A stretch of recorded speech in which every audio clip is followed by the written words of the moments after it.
সবাইকে আবারও স্বাগত আমার চ্যানেলে। আশা করি সবাই ভালো আছেন, সুস্থ আছেন।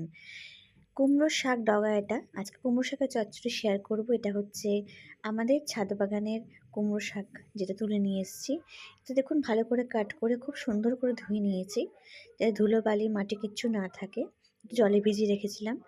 আর এর সাথে নিয়ে নিচ্ছি লম্বা লম্বা করে কুমড়ো, বেগুন আর আলু কেটে নিয়েছি। আর কিন্তু কোনো সবজি আমি এর মধ্যে ব্যবহার করিনি।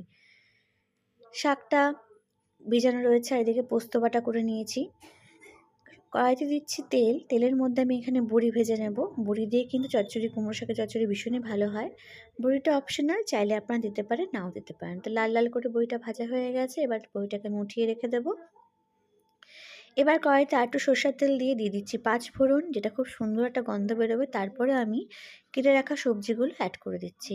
চাইলে কিন্তু আপনারা এর মধ্যে ফুলকপি বা এখন যে সিজনাল সবজি পাওয়া যায় দিতে পারেন, কিন্তু এইভাবে করে দেখবেন স্বাদ কিন্তু কোনো অংশে কম হবে না। অল্প হলুদ দিচ্ছি। হলুদটা দিয়ে নাড়াচাড়া করার পর 2-3 মিনিট দিয়ে দিচ্ছি স্বাদ মতো লবণ। লবণটা দিয়ে সবজিগুলো ভালো করে একটু ভেজে নিতে হবে, যতক্ষণ না একটু হালকা লাল লাল ভাব হচ্ছে। সবজিগুলো ভাজা প্রায় হয়েই গেছে। এবার আমি অ্যাড করে দিচ্ছি কুমড়ো শাকের ডগা আর যে ডাঁটাগুলো আছে সেগুলো। আর দিচ্ছি কাঁচা লঙ্কা। সাথেই অ্যাড করে দেবো এখনই আমি বড় চামচের 1 চামচ আদা পেস্ট আর একটা বড় টমেটো, যেটা আমি থেঁতে করে নিয়েছিলাম সেটা। এবার সবগুলোকে ভালো করে মিশিয়ে নাড়াচাড়া করে 3 থেকে 4 মিনিট একটুখানি ভেজে নেব।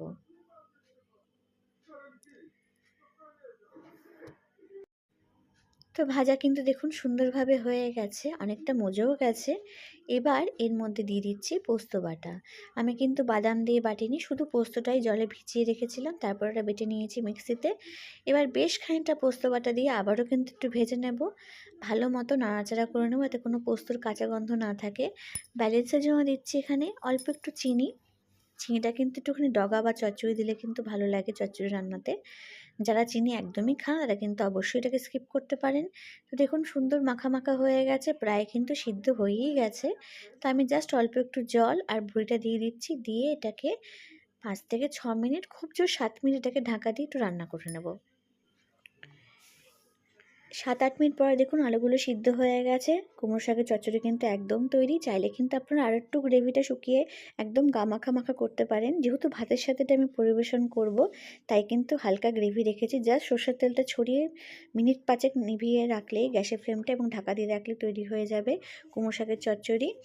আশা করি আমার এই সিম্পল রেসিপিটি আপনাদের ভালো লাগবে। ভালো লাগলে প্লিজ কমেন্ট করে জানাবেন। গরম গরম ধোয়াটা ভাতের সাথে কিন্তু এটা খেতে জাস্ট অসাধারণ লাগবে। তাই রিকোয়েস্ট করলাম একবার অবশ্যই বানিয়ে দেখবেন। সবাই ভালো থাকবেন, সুস্থ থাকবেন।